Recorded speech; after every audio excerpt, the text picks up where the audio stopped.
السلام عليكم ورحمة الله وبركاته.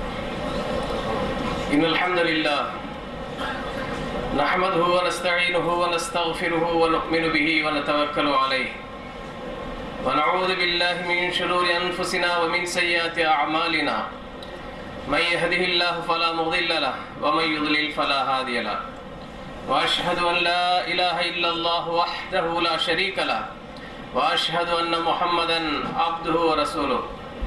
يا أيها الذين آمنوا اتقوا الله حق تقاته ولا تموتن إلا وأنتم مسلمون. يا أيها الناس اتقوا ربكم الذي خلقكم من نفس واحدة وخلق منها زوجها وبث منهما رجالا كثيرا ونساء واتقوا الله الذي تساءلون به والأرحام إن الله كان عليكم رقيبا. يا أيها الذين آمنوا اتقوا الله وقولوا قولا سديدا يصلح لكم أعمالكم ويغفر لكم ذنوبكم ومن يطع الله ورسوله فقد فاز فوزا عظيما.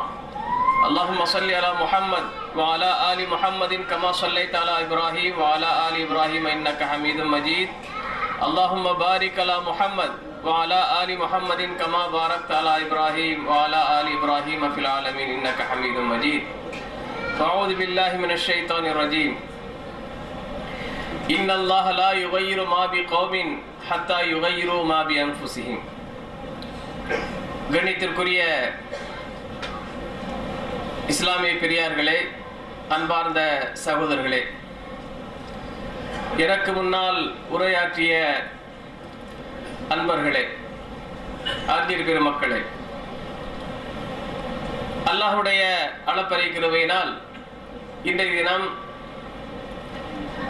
நாம் சார்ந்திருக்கக்கூடிய இஸ்லாமிய மார்க்கத்தில் சிறப்பாக சொல்லப்பட்ட ஒரு இடத்தில் ஏக இறைவனை வணங்கி வழிபட்டு விட்டு அல்லாஹும் அல்லாஹுடைய தூதர் ஸல்லல்லாஹு அலைஹி வஸல்லம் அவர்களும் என்ன போதனைகளை வழங்கினார்களோ அவற்றிலிருந்து சிலவற்றை கேட்பதற்காக, கேட்டதன் பிரகாரம் அதை நம்முடைய வாழ்க்கையில் கடைபிடிக்க வேண்டும் என்ற நோக்கத்தோடு நாம் எல்லாம் இங்கு கொள்விருக்கின்றோம். இந்த நல்ல தருணத்தில் எனக்கு ஒரு தலைப்பை கொடுத்து நேரத்தை சுருக்கி இருக்கிறார்கள்.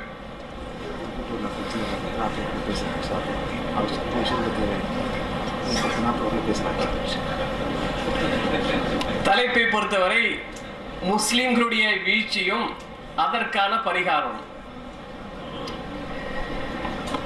முஸ்லிம்கள் அவர்கள் தன்னுடைய வாழ்க்கையில் எப்படி வெற்றி வாகை சூடினார்கள், அந்த வெற்றி அடைவதற்கு அவர்கள் என்னென்ன தியாகங்கள் அர்ப்பணிப்புகள் செய்தார்கள்,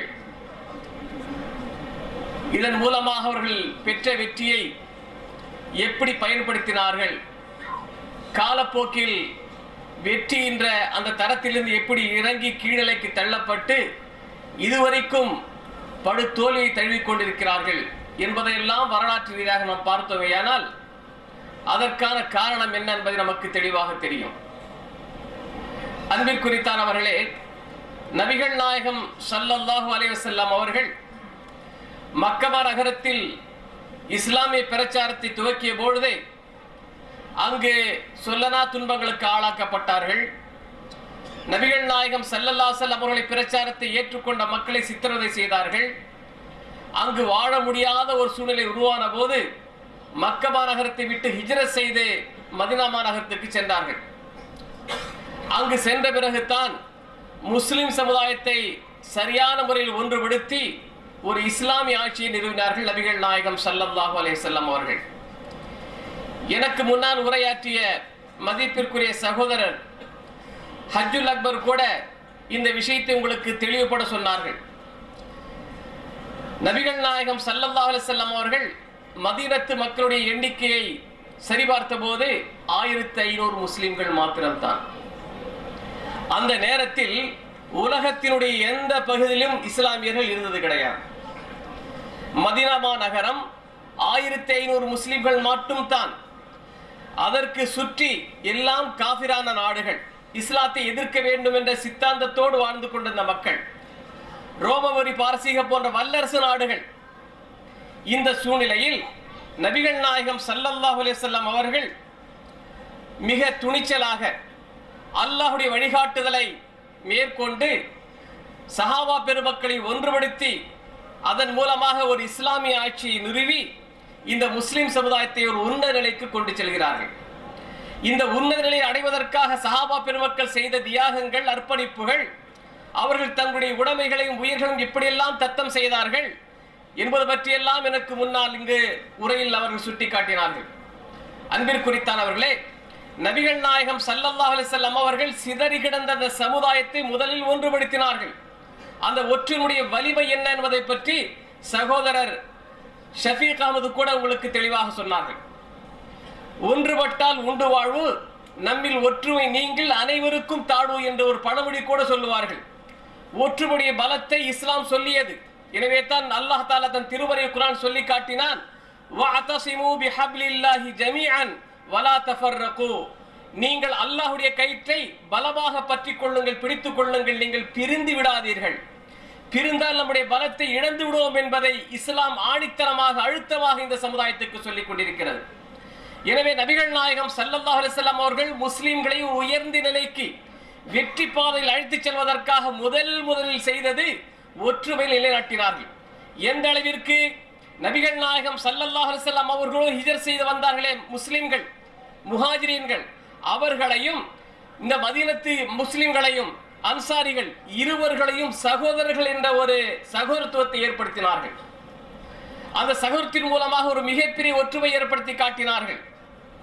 எந்த அளவிற்கு என்று சொன்னால், தன்னோடு பிறந்தவர்களுக்கு தரக்கூடிய அத்தனை உரிமைகளையும் அந்த மதீனத்து மக்கள் மக்காவுடைய மக்களுக்கு வழங்கினார்கள். அந்த அளவுக்கு சகோதர வாஞ்சியோடு அவர்கள் வாழ்வதற்காக நபிகள் நாயகம் ஸல்லல்லாஹு அலைஹி வஸல்லம் அவர்கள் திட்டத்தை தீட்டினார்கள். இந்த திட்டத்தை எங்கிருந்து பெற்றார்கள்? திருமறை குர்ஆன் மூலமாகத்தான் அந்த ஒற்றுமை ஏற்படுத்தினார்கள்.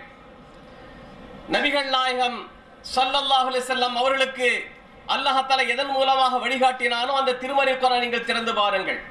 அல்லாஹ் தெளிவாக சொல்லி காட்டுகிறான், வذ்குரு இذ குன்தும் அஅதான் ஃபஅல்லஃப பைன குலூபிக்கும் ஃபஅஸ்பஹ்தும் பிநிஅமதிஹி இஹ்வானா வகுன்தும் அலா ஷஃபா ஹுஃப்ரத்தி மினன் நார் ஃபஅன்கதக்கும் மின்ஹா.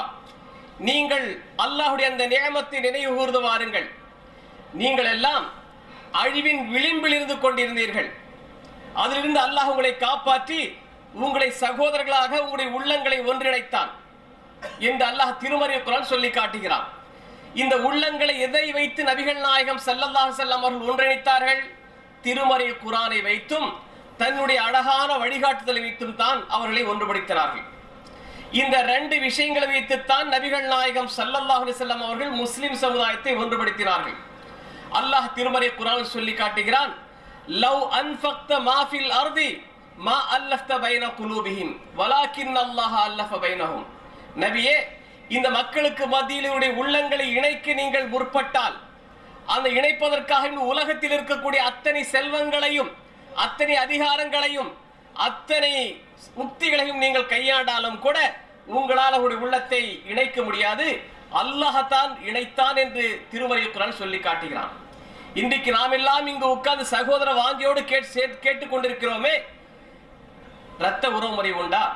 இல்லை. சகோதர அடிப்படையில் தான் நாம் எல்லாம் ஒன்றிணைந்திருக்கிறோம். எங்கு கனடாவில் இருந்து ஒரு சகோதரர் அங்கு ஒரு பள்ளி நிறுவ வேண்டும் என்பதற்காக வேண்டி உங்களிடம் உதவி தேடி வந்திருக்கிறார். எதற்காக? இரத்த உறவு இருக்கா? இல்லை. இஸ்லாமிய உறவு, அந்த இஸ்லாமிய சகோதரத்துவம். எங்கிருந்தாலும் என்னுடைய முஸ்லிம் சகோதரன் எனக்கு துணையாக இருப்பான், என்னுடைய நல்லவர்கள் எனக்கு துணை நிற்பான் என்ற அந்த நம்பிக்கை, இந்த தைரியத்தோடு தான் அவர்கள் இங்கு வந்திருக்கிறார்கள், உங்களுடைய உதவி தேடி வந்திருக்கிறார்கள். இந்த பிணைப்பை ஏற்படுத்தியது இஸ்லாம் தானே. திருமறை குர்ஆனும் நபிகள் நாயகம் ஸல்லல்லாஹு அலைஹி வஸல்லம் அவருடைய வாழ்வும் வாக்கும் தானே என்று சிந்தித்து பாருங்கள். எனவே நபிகள் நாயகம் ஸல்லல்லாஹு அலைஹி வஸல்லம் அவர்கள் முதலாக இந்த சமுதாயத்தை வெற்றியின் பாதையில் கொண்டு செல்வதற்காக, அவளுக்கு வெற்றி வாகையை வாங்கி தருவதற்காக பயன்படுத்தியது திருமறை குர்ஆனையும் தன்னுடைய அழகான வழிகாட்டுதலையும் தான். இந்த திருமறை குர்ஆனை விட்டதின் காரணமாகத்தான் முஸ்லிம் சமுதாயம் மிகப்பெரிய வீழ்ச்சிக்கு தள்ளப்பட்டது. நபிகள் நாயகம் ஸல்லல்லாஹு அலைஹி வஸல்லம் அவர்களுக்கு வழங்கப்பட்ட இந்த திருமறை குர்ஆன் நீங்கள் திறந்து பாருங்கள். வமன் அஅரத அன் ذிக்ரி ஃபஇன்ன லஹு மஈஷத்தன் தன்கா வநஹ்ஷுருஹு யௌமல் கியாமத்தி அஅமா. யார் என்னுடைய இந்த திருமறை குர்ஆன் இந்த போதனையை புறக்கணிக்கிறார்களோ அவர்களுக்கு இந்த உலக வாழ்க்கையில் நெருக்கடி உண்டு என்று அல்லாஹ் திருமறை குர்ஆன் சொல்லி காட்டுகிறான். வமன் அஸ்தகு மினல்லாஹி கீலா வமன் அஸ்தகு மினல்லாஹி ஹதீஸா, அல்லாஹ்வை விட உண்மை சொல்லக்கூடியவன் யார் கேட்கிறான். சிந்தித்து பாருங்கள். திருமறை குர்ஆனை யார் தன்னுடைய வாழ்க்கையில் அலட்சியப்படுத்துகிறார்களோ அவர்களுக்கு இந்த உலகத்தில் நெருக்கடியான வாழ்க்கை இருக்கிறது என்று திருமறை குர்ஆன் தெளிவாக நமக்கு சொல்லி காட்டுகிறது. சஹாபா பெருமக்களுடைய நிலைமை எடுத்து பாருங்கள். உடுத்துவதற்கு சரியான ஆடை கூட இல்லை. கஃனிட்டால் தலை மறைத்தால் கால் தெரிந்தது, கால் மறைத்தால் தலை தெரிந்தது. உண்ணுவதற்கு கூட சரியான உணவு கிடைக்கவில்லை. ஆனால் இன்றைக்கு நிலைமை என்ன? அல்ஹம்துலில்லாஹ், எத்தனை இஸ்லாமிய நாடுகள் இன்று இருக்கின்றன. முஸ்லிம்கள் எண்ணிக்கையில் அதிகமாகத்தான் இருக்கிறார்கள். பொருளாதாரம் முஸ்லிமுடைய கையில் தான் அல்லாஹ் தஆலா தந்திருக்கிறான். அமெரிக்கா போன்ற நாடுகள் எல்லாம் பிச்சைக்கார நாடுகள் தான். அரபு நாடுகள் தங்களுடைய பணங்களை வித்ரா செய்து கொண்டால் இந்த அமெரிக்கா போன்ற நாடுகள் எல்லாம் மாட்டம் கண்டுவிடும். பொருளாதாரம் யார் கையில இருக்கு? அல்லாஹ் தஆலா முஸ்லிம்கள் கையில தான் கொடுத்திருக்கிறாங்க. அந்த நாடுகளை அடித்து அவங்களுடைய பொருளாதாரத்தை அபகரித்துத்தான் அவர் தன்னுடைய நாடுகளை வாழ வைத்துக் கொண்டிருக்கிறான். சரித்திரம். நிலைமை இது. அப்ப இவ்வளவு எண்ணிக்கையில் நாம் அதிகமாக இருந்தும், பொருளாதாரம் எல்லாம் அல்லாஹ் நமக்கு கொடுத்திருந்தும் நாம் ஏன் உலகத்தாரால் பந்தாடப்படுகிறோம்? இன்னைக்கு மிரண்டு அஞ்சு வாழ்ந்து கொண்டிருக்கிறோம் அல்லவா? காரணம் என்ன? திருமறை குர்ஆனுடைய போதனைகளை இந்த நாடுகள், இந்த முஸ்லிம்கள் விட்டுவிட்டார்கள். நபிகள் நாயகம் ஸல்லல்லாஹு அலைஹி வஸல்லம் அவர்கள் எந்த ஒற்றுமை போதித்தார்கள் அந்த ஒற்றுமை அவர்கள் சீர்குலைத்து விட்டார்கள். ஒரு நாட்டை, முஸ்லிம் நாட்டை அழிப்பதற்கு இன்னொரு முஸ்லிம் நாடு பேஸ் கொடுக்குது. கொடுத்துச்சா இல்ல? ஈராக் அழித்தார்களா இல்லையா? அதற்கு பேஸ் கொடுத்தது யாரு? ஒரு காஃபிர் நாடா? இஸ்லாமிய நாடு தானே. நபிகள் நாயகம் ஸல்லல்லாஹு அலைஹி வஸல்லம் சொல்லுகிறார்கள், சிபாபுல் முஸ்லிமி ஃபுசூகுன் வ கிதாலுஹு குஃப்ருன். ஒரு முஸ்லிமை திட்டுவது பெரும்பாவம், அவனோடு போர் புரிவது மிகப்பெரிய குஃப்ரான செயல் என்று நபிகள் நாயகம் ஸல்லல்லாஹு அலைஹி வஸல்லம் அவர் சொல்லி காட்டுகிறார்கள். ஒரு முஸ்லிமை பொறுத்தவரை எப்படி இருக்கிறோம்? அல் முஸ்லிமு மன் சலிமல் முஸ்லிமூன மின் லிசானிஹி வ யதிஹி வல் முஹாஜிரு மன் ஹஜர மா நஹல்லாஹு வ ரசூலுஹு. முஸ்லிம் யார் தெரியுமா? எந்த முஸ்லிமுடைய நாவிலிருந்தும் கரத்திலிருந்தும் பிற முஸ்லிம்கள் பாதுகாப்பு பெற்றிருக்கின்றார்களோ, பாதுகாப்பா பெற்றாங்க, அழிக்கப்பட்டார்கள். ஒரு முஸ்லிம் நாட்டின் மூலமாக இன்னொரு முஸ்லிம் அழிக்கப்படுகிறது. நம்மை பிரித்தாண்டு நம்மளை செல்லா காசாக இந்த நாடுகள் ஆக்கி கொண்டிருக்கின்றன. நாம் உணர்ந்து கொள்ளவில்லை. ஒற்றுமை இல்லை. ஒரு நாட்டில் ஒற்றுமை இல்லை. ஒரு குடும்பத்தில் ஒற்றுமை இல்லை. எல்லாம் மொழிவாதம், இனவாதம் என்று பல்வேறு வகையாக நாம் பிரிந்து விட்டோம். நபிகள் நாயகம் ஸல்லல்லாஹு அலைஹி வஸல்லம் சொன்னார்கள் பாருங்கள், குல்லுக்கும் லி ஆதம் வ ஆதமு மின் துராப் லா ஃபضل லி அரபியின் அலா அஜமியின் வலா லி அஜமியின் அலா அரபியின் இல்லா பித்தக்வா. நீங்கள் எல்லாம் ஆதமுக்குரியவர்கள். ஆதமோ மண்ணால் படைக்கப்பட்டவர். எனவே அரபி அல்லாஹ் மீது எந்த பாகுபாடு சிறப்பும் கிடையாது. கருப்பர்களுக்கு வெள்ளையர்கள் மீதோ, வெள்ளையருக்கு கருப்பு மீது எந்த ஒரு பாகுபாடும் கிடையாது என்று நபிகள் நாயகம் ஸல்லல்லாஹு அலைஹி வஸல்லம் அவர்கள் சொல்லி காட்டுகிறார்கள். இந்த இன வேற்றுமை, மொழி வேற்றுமை உங்களுக்கெல்லாம் தெரியும். இந்த உலகத்தை ஆட்டித்த படைத்தவர்கள் துர்க்கில் சுல்தான் அப்துல் ஹமீது சானி, இரண்டாவது அப்துல் ஹமீது எங்கக்கூடியவர். அவர்கிட்ட இஸ்லாமிய சாம்ராஜ்யமே வீழ்ச்சி அடைகிறது. என்ன நடந்தது? மொழிவாதத்தை வைத்துத்தான் அதனை உடைத்தார்கள். நீங்கள் அரபிகள் பார்த்து சொன்னார்கள் அவர்கள் எதிரிகள், நீங்கள் எல்லாம் அரபியர்கள், உயர்ந்தவர்கள், நீங்கள் ஒரு துருக்கி நாட்டில் ஆடக்கூடிய முழுக்களுடைய மொழிக்கு அப்பாற்பட்ட மொழி உள்ளவர்களுக்கு நீங்க எப்படி கட்டுப்பட்டு போறீங்க என்றெல்லாம் திட்டம் தீட்டி சதி செய்து உடைத்தார்கள். வரலாற்று படிக்கக்கூடிய நன்றாக புரியும். அன்பிற்குரித்தானவர்களே, மொழிவாதம், இனவாதம் இஸ்லாத்தில் கிடையாது. அரபு நியூஸ்களை கொஞ்சம் கேட்டு பாருங்க, அரபு பத்திரிகை கொஞ்சம் படிச்சு பாருங்க. என்ன சொல்லுவாங்க தெரியுமா? அல் உம்மத்துல் அரபியத்துல் இஸ்லாமியா, அரபு முஸ்லிம் சமுதாயமா. அப்போ அந்த அரபு இனத்துக்கு தான் முக்கியம், இரண்டாம் நிலை இஸ்லாமுக்கு. புரியுதா? இதுதான் நிலை சொல்லுவாங்க. நம்ம தமிழ்நாட்டுக்கு போனீங்கன்னா உடல் உயிருக்கு, உடல் மண்ணுக்கு, உயிர் தமிழுக்கா.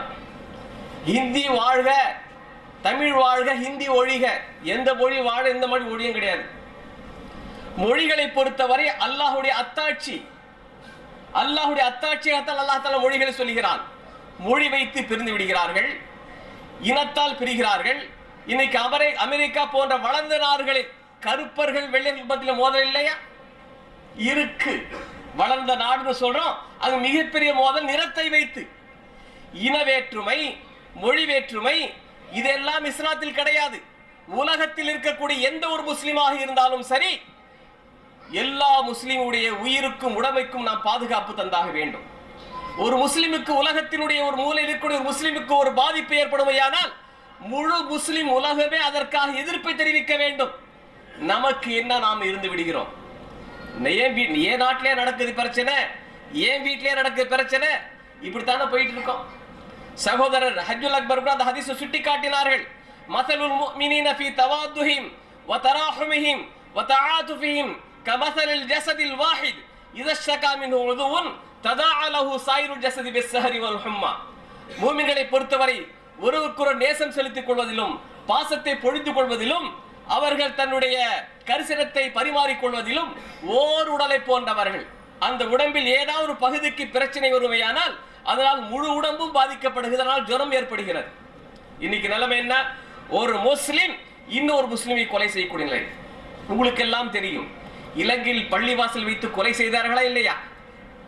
மறந்துட்டீங்கன்னு நினைக்கிறேன். வரலாறு மறக்குமா? உங்க நாட்டில் நடந்ததுதான். யார் யாரை வெட்டுவது? நபிகள் நாயகம் ஸல்லல்லாஹு அலைஹி வஸல்லம் எவ்வளவு தெளிவாக சொல்கிறார்கள்.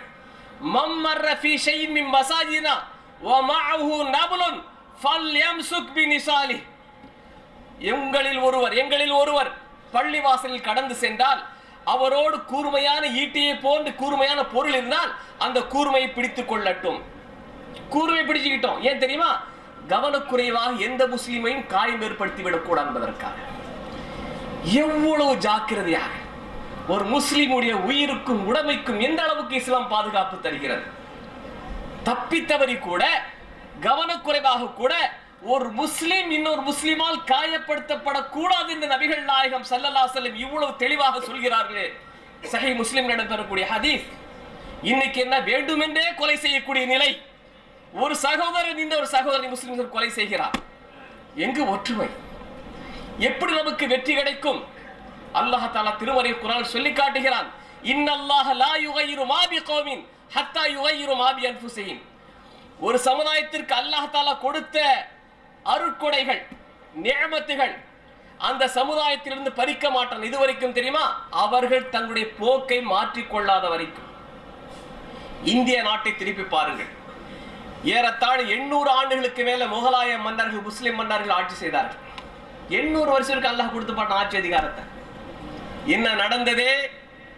குர்ஆன் ஹதீஸை பின்பற்றினார்களா? நபிகள் நாயகம் ஸல்லல்லாஹு அலைஹி வஸல்லம் போதனைகள் அவர்கள் கடைபிடித்தார்களா? இல்லை. ஆடம்பரமான வாழ்க்கையை வாழ்ந்தார்கள். காதலுக்கான ஒரு காதல் சின்னம் தாஜ்மஹாலை கட்டினார்கள். அது கூட நம்ம சில சகோதரர் என்ன செய்வாங்க, அழகாக்க கொண்டு ஒரு கபரை வச்சிருப்பாங்க வீட்டுல. அது வைக்கவே கூடாது. அது என்னங்க அது என்ன? அது நம்ம ஏதோ அழகு சின்னமாக ஒரு கலைநயத்தோடு பார்த்து அதை கொண்டு வீட்டுல என்ன செய்வோம், அழகுக்கு வச்சிருப்போம். வைக்காதீங்க. அது என்ன? அது ஷாஜஹான் தன்னுடைய மனைவி மும்தாஜுக்கு அது காதல் சின்னமாக கட்டினார். இன்னொரு கருப்பு தாஜ்மஹாலை கட்ட பார்த்தார், கட்ட முடியாம போச்சு. இதுதானே செஞ்சாங்க முஸ்லிம் மன்னர்கள்? இஸ்லாத்தை வளர்த்தார்களா? திருமறை குர்ஆனை போதனைகளை மக்களும் மத்தியிலே பரப்பினார்களா? நபிகள் நாயகம் ஸல்லல்லாஹு அலைஹி வஸல்லம் எந்த பொறுப்புகளை நம்முடைய தோள்களில் சுமத்தி விட்டு சென்றார்களோ அந்த பொறுப்புகளை நிறைவேற்றினார்களா? அப்படி இருக்கும் போது இந்த சமுதாயத்திற்கு ஏன் அல்லாஹ் தஆலா உதவி செய்ய வேண்டும்? அல்லாஹ் திருமறை குர்ஆன் சொல்லி காட்டுகிறான். லனன்சுரு ருசுலனா வல்லதீன ஆமனு ஃபில் ஹயாத்தித் துன்யா வ யௌம யகுமுல் அஷ்ஹாத். நிச்சயமாக நாம் எங்களுடைய ரசூல்மார்களுக்கும் மூமின்களுக்கும் இந்த உலகத்திலும் உதவி செய்வோம், சாட்சிகள் கொண்டு வந்து நிறுத்தப்படக்கூடிய மறுமையிலும் உதவி செய்வோம் என்று அல்லாஹ் திருமறை குர்ஆன் சொல்லி காட்டுகிறார்.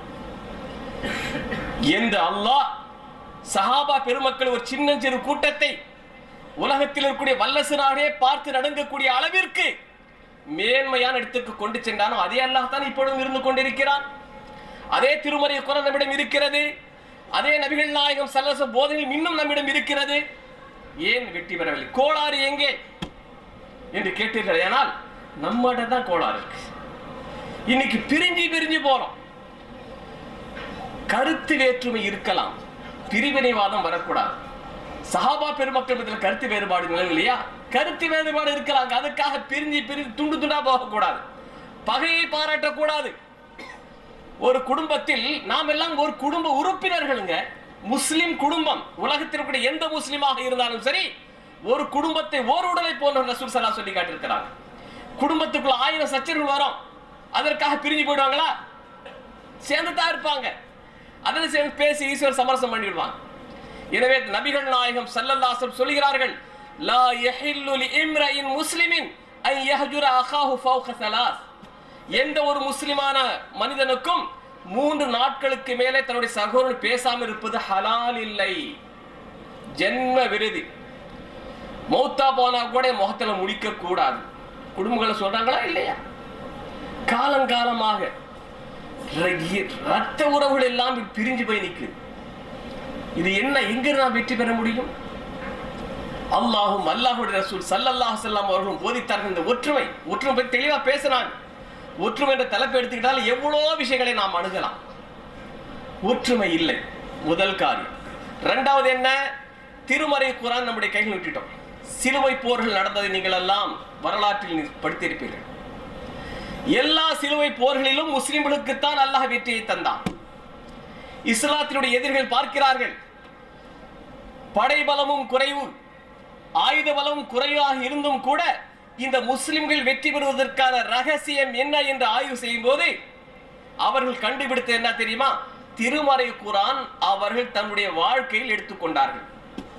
எனவே திருமறை குர்ஆனையும் முஸ்லிம்களையும் பிரித்து விட்டால் இவர்கள் ஈஸியாக நாம் தோல்வியடை செய்து விடலாம் என்ற முடிவுக்கு வந்து திருமறை குர்ஆனை முஸ்லிமுடைய வாழ்க்கையிலிருந்து பிரிச்சுட்டாங்க. நடந்திருக்கா இல்லையா? திருமறை குர்ஆன் எதுக்கு வச்சிருக்கோம்?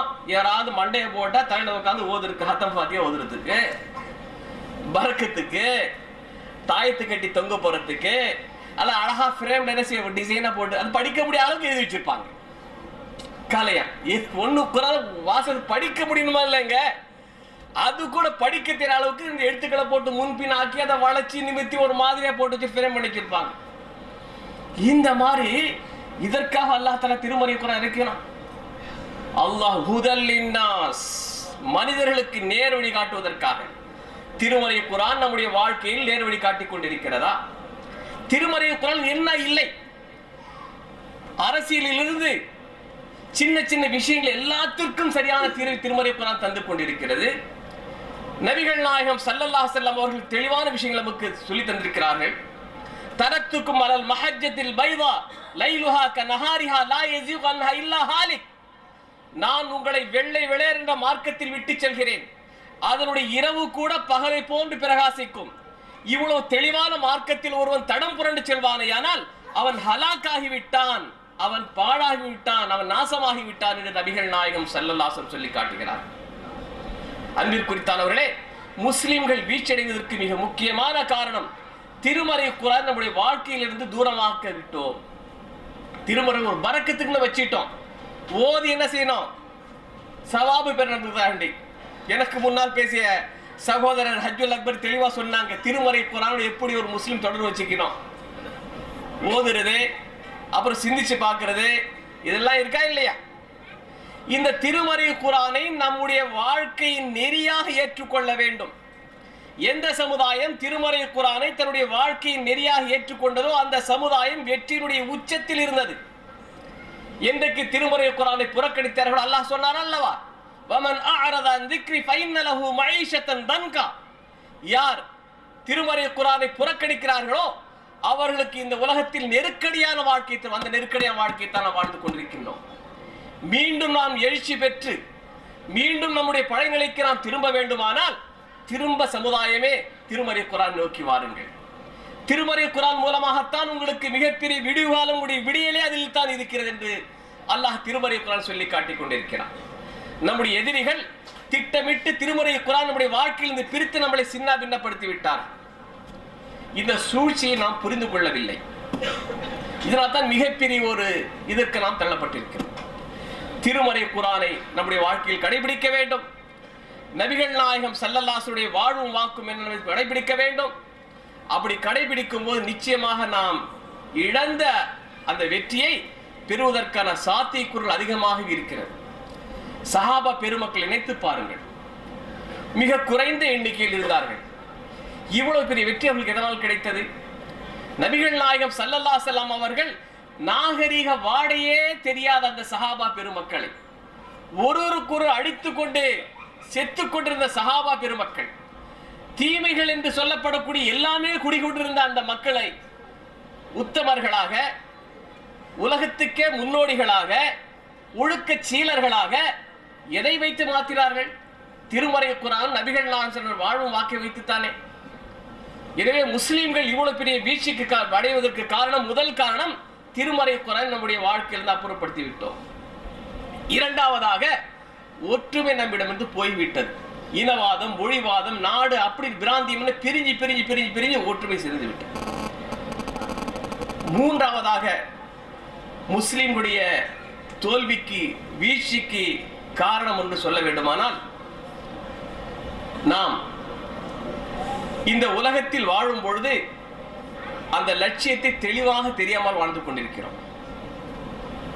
நம்முடைய இலக்கு என்ன? மறுமை. அந்த மறுமையில் வெற்றி பெற வேண்டும். உலகத்தில் ஏற்படக்கூடிய சிக்கல்கள், சிரமங்கள், இடுக்கண்கள், இன்னல்கள் எதுவாக இருந்தாலும் தாங்கி பொறுமையோடு இருக்க சகிப்புத்தன்மை இல்லை, நம்ம விட்டு கொடுக்கக்கூடிய மனப்பான்மை இல்லை. நானா நீயா என்கிற ஒரு மிகப்பெரிய ஈகோ, இதனால்தான் மிகப்பெரிய பிரச்சனை உருவாகிறது. நபிகள் நாயகம் ஸல்லல்லாஹு அலைஹி வஸல்லமுடைய காலத்தில் சஹாபா பெருமக்களுக்கு ஏற்படாத துன்பங்களை நாம அனுப்பிட்டு இருக்கோம்.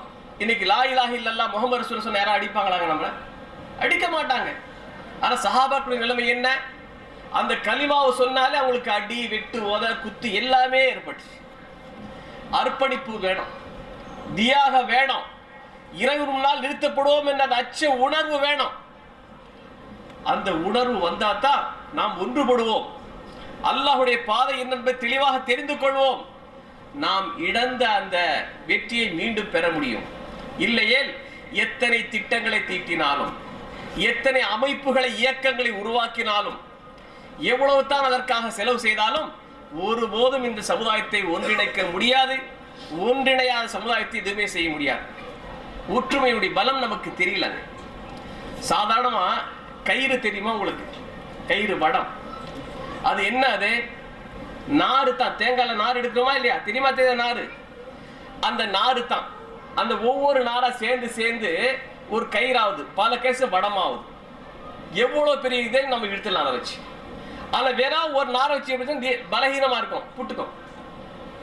முடியுதா இல்லையா? அப்ப ஒற்றுமையுடைய பலம், நம்முடைய பலம் நமக்கு தெரியலங்க. நம்முடைய பலம் நமக்கு தெரியல. நமக்கு பின்னால் யார் இருக்கா? ரப்புல் ஆலமீன் இருக்கா. ரூலிங் பார்ட்டி இல்ல, உலகத்திற்குரிய ஆட்சி அதிகாரிகள் இல்ல. நம்முடைய பலம் நமக்கு தெரியல. யானைக்கு எப்படி தன்னுடைய பலம் தெரியவில்லையோ, யானைக்கு தன்னுடைய பலம் தெரிஞ்சா அது மேல ஏறி சவாரி செய்ய முடியுமா? யானை பிச்சை எடுக்க வைக்க முடியுமா? முடியாது இல்ல.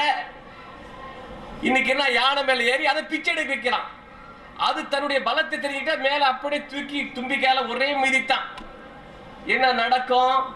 அதுக்கு பலம் தெரியும். அதை பார்த்து நாம விதிட்டு இருக்கோம். நம்ம பலம் நம்ம உணராமலே இருக்கிறோம். மிகப்பெரிய பலம் என்ன பலம்? அல்லாஹ் கொடுத்த பலம். நமக்கு பின்னால் பக்க பலமாக ரப்புல் ஆலமீன் இருக்கிறார். ஆட்சியாளர்களுக்கெல்லாம் ஆட்சியாளர் நம்ம பின்னால் இருக்கிறான். அல்லாஹும்ம மாலிகுல் முல்க் துத்தில் முல்க மன் தஷாவு வ தன்ஸில் முல்க மிம்மன் தஷாவு வ துஇஸ்ஸு மன் தஷாவு வ துதில்லு மன் தஷாவு பியதிக்கல் கைர். அல்லாஹும்ம மாலிகுல் முல்க், அரசர்களுக்கெல்லாம் அரசனே, நீ நாடியவர்களுக்கு அரசாட்சியை தருகிறாய், நாடியவர்களை அரசாட்சியை இறக்கி விடுகிறாய், நாடியவர்களை கண்ணியப்படுத்துகிறாய், நாடியவர்களை இழிவுபடுத்துகிறாய், கேவலப்படுத்துகிறாய். பியதிக்கல் கைர், எல்லா நலன்களும் உன்னிடமே உள்ளது என்று அல்லாஹ் திருமறைக்குள்ள சொல்லி காட்டுகிறானே. அல்லாஹ் நாடினால் நமக்கு அந்த ஆட்சி அதிகாரம் கிடைக்கும். சூரத்து நூர் என்ற அத்தியாயத்தில் அல்லாஹ் சொல்லி காட்டுகிறான். வஅதல்லாஹு அல்லதீன ஆமனூ மின்கும் வஅமிலுஸ் ஸாலிஹாத்தி லயஸ்தக்லிஃபன்னஹும் ஃபில் அர்தி கமஸ்தக்லஃபல் லதீன மின் கப்லிஹிம் வலயுமக்கிரன்ன லஹும் தீனஹும் அல்லதீ ததா லஹும் வலயுபத்திலன்ன கௌஃபஹும் மின் பாதிஹிம் அம்னா யஅபுதூனனி லா யுஷ்ரிகூன பி ஷைஆ. எவர்கள் ஈமான் கொண்டு நல்ல அமல்களை செய்கிறார்களோ அவர்களுக்கு அல்லாஹ் தஆலா வாக்குறுதியை தருகிறான். அல்லாஹ்வுடைய வாக்குறுதி உண்மையானது. நாம் எல்லாம் பாங்கு சொல்லி முடிச்ச பிறகு என்ன செய்யற? ஒரு துஆ ஓதுறோமா இல்லையா? அல்லாஹும்ம ரப்ப ஹாதிஹி தாவத்தி தான் ஓதுறோமா இல்லையா? இன்னக லா துஹ்லிஃபுல் மியாத்னு வருதா இல்லையா? யா அல்லாஹ், நீ உன்னுடைய வாக்குறுதிக்கு மாறு செய்ய மாட்டே சொல்றோம், உணராம சொல்றோம். அப்ப அல்லாஹ் ஒரு வாக்குறுதி கொடுத்தா நிச்சயமாக நிறைவேற்றுவான். அந்த அல்லாஹ் வாக்குறுதி கொடுக்கிறான். வஅதல்லாஹு அல்லதீன ஆமனூ மின்கும் வஅமிலுஸ் ஸாலிஹாத். யாருக்கு வாக்குறுதி? நல்லா சாப்பிடுறவங்களுக்கு, நல்லா சம்பாதிக்கிறவங்களுக்கு, நல்ல மாட மாளிகை கட்டி கொண்டிருக்கிறவங்க, இவங்களுக்கா? யாருக்கு? அல்லதீன ஆமனூ வஅமிலுஸ் ஸாலிஹாத் மின்கும். உங்களில் யார் ஈமான் கொண்டு நல்ல அமல்கள் செய்கிறார்களோ அவர்களுக்கு அல்லாஹ் தஆலா வாக்குறுதி தருகிறான். என்ன வாக்குறுதி? லயஸ்தக்லிஃபன்னஹும் ஃபில் அர்தி கமஸ்தக்லஃபல்லதீன மின் கப்லிஹிம். உங்களுக்கு முன்னால் உள்ளவர்களுக்கு எப்படி ஆட்சி அதிகாரத்தை தந்தானோ அதுபோல உங்களுக்கும் ஆட்சி அதிகாரத்தை தருவேன் என்று. சஹாபா பெருமக்களுக்கு ஆட்சி அதிகாரத்தை தந்தானா இல்லையா? அது போன்ற ஒரு ஆட்சி அதிகாரத்தை உங்களுக்கும் தருவான் என்று அல்லாஹ் தஆலா வாக்குறுதி தருகிறான். அல்லாஹ்வுடைய வாக்குறுதி. அப்ப என்ன? ஆட்சி அதிகாரம் பறி போயிடுச்சு, பிறரெல்லாம் பந்தாடப்படுகிறோம், உரிமைகள் பறிக்கப்படுகிறது என்றெல்லாம் என்று நிலைமை என்ன? இந்த யூகேக்கு வந்த பெரும்பாலும் என்ன, எப்படி மைக்ரேட் பண்ணி வந்தீங்க? எல்லாம் செய்யலாம், அசையலாமா செய்யலாமா சேர்ந்திருக்கிறீங்க அகதிகளாக. இன்னைக்கு நாட்டில் நம்மளுக்கு உரிமை கிடைக்கல, அது கிடைக்கல, ஓடி வந்திருக்குமா இல்லையா? நம்முடைய நாட்டில் நிம்மதியாக இருக்கலாம். ஆட்சி அதிகார பலத்தோடு இருக்க வேண்டுமானால் திரும்புங்கள் திருமறை குர்ஆனை நோக்கி, நபிகள் நாயகம் ஸல்லல்லாஹு அலைஹி வஸல்லம் வாழ்க்கையை நோக்கி திரும்புங்கள்.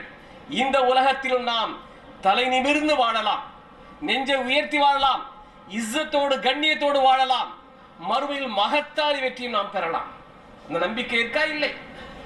நமக்கு இவ்வளவு வசதிகள் தந்த அல்லாஹ், இவ்வளவு அருள்களை பொழிந்த அல்லாஹ் நமக்கு இதை தரமாட்டானா? தந்து இருக்கிறான். அவருடைய வாக்குறுதியை நிறைவேற்றுங்க, அல்லாஹ் தன்னுடைய வாக்கு நிறைவேற்றும். Give and take policy. புரிஞ்சுக்கிட்டீங்களா? ஏற்கனவே அவர் நம்ம உஸ்தாது கூட சொன்னாங்க, அல்லாஹ் தஆலா நம்முடைய உயிர்களும் உடைமைகளும் ஆல்ரெடி விலைக்கு வாங்கிட்டான், ஆல்ரெடி சோல்டு. தெரியுதா? இந்த நாட்டில் நீங்க என்ன ஒரு வீட்டை கூட வாங்க முடியாது. மார்ட்கேஜ் போட்டுக்கிட்டு வருஷ கணக்கில் வட்டி கட்டிட்டு இருப்பீங்க, வட்டியில போட்டு அப்படியே அழுத்துருவான் தானே. நீங்க கார் வாங்கினாலும் சரிதான், வீட்டை வாங்கினாலும் சரிதான், நீங்க மொபைல் வாங்கினாலும் சரிதான், எப்படியெல்லாம் உங்களை வட்டியில கொண்டு சிக்க வைக்கணுமோ ஒரு 25 வருஷம் 30 வருஷம் படு. இஸ்லாம் எதை தடை செய்ததோ, வன்மையாக கண்டித்ததோ, அல்லாஹுக்கும் ரசூலுக்கும் எதிராக போர் தொடுக்கக்கூடிய செயல் என்று வன்மையாக கண்டிக்கிறதோ, அதுல கொண்டு போய் நம்மளை சிக்க வச்சிருக்க நமக்கு தெரியல. ஹலால் ஹராம் தெரியல. நபிகள் நாயகம் ஸல்லல்லாஹு அலைஹி வஸல்லம் சொல்றாங்க, யாத்தி அலன் நாஸி ஸமானுன் லா யுபாலில் மர்உ மின் ஐன இக்தஸப மினல் ஹலால் அம் மினல் ஹராம்.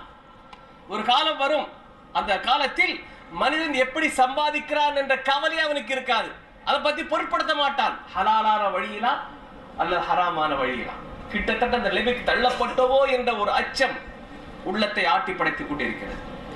அன்பிற்குரிய சகோதரர்களே, இந்த 2 நிமிஷம் முடிக்க சொல்லிட்டாங்க, 2 நிமிஷம் ஆயிடுச்சு. எனவே நான் சுருக்கமாக சொல்லுகிறேன், முஸ்லிம்களுடைய வீழ்ச்சி அதற்குரிய காரணம் என்ன, அதற்கான பரிகாரம் என்னன்னாக்கா, ரொம்ப சிம்பிளா சொல்றதுன்னா, வீழ்ச்சி என்ன? திருமறை குர்ஆனையும் நபிகள் நாயகம் ஸல்லல்லாஹு அலைஹி வஸல்லம் வாழ்க்கையும் நாம் விட்டுவிட்டோம். சகிப்புத்தன்மை நம்மிடம் இல்லை, நல்ல ஈமானிய உறுதி இல்லை, நல்ல அமல்கள் இல்லை. அதற்கு பரிகாரம் இதுதான். என்ன பரிகாரம்? திரும்ப நாம என்ன செய்யணும்? அல்லாஹ் தஆலா எதனை வைத்து இந்த சமுதாயத்திற்கு, சஹாபா பெருமக்களுக்கு எதை வைத்து அல்லாஹ் தஆலா வெற்றியை தந்தானோ, ஆட்சி அதிகாரத்தை தந்தானோ, அதே விஷயங்களை ஃபாலோ பண்ணா அதுதான் இதற்கான பரிகாரம் என்பதை சொல்லிக்கொண்டு, எல்லாம் வல்ல அல்லாஹ் நம் அனைவரையும் ஒன்றுபட்ட சமுதாயமாக ஆக்கி, நம்முடைய உள்ளங்களெல்லாம் ஒன்றுபடுத்தி, அல்லாஹ்வையும் அல்லாஹ்வுடைய மார்க்கத்தை நிலைநாட்டக்கூடிய எண்ணத்தோடு வேட்கையோடு வாழக்கூடிய நன்மக்களாக ஆக்கிட வேண்டும் என்று கேட்டுக்கொண்டு வாய்ப்பளித்தமைக்கு நன்றி கூறி விடைபெறுகிறேன். வாஹிரு தாவானா அல்ஹம்துலில்லாஹி ரப்பில் ஆலமீன். அஸ்ஸலாமு அலைக்கும் வரஹ்மத்துல்லாஹி வபரகாத்துஹு.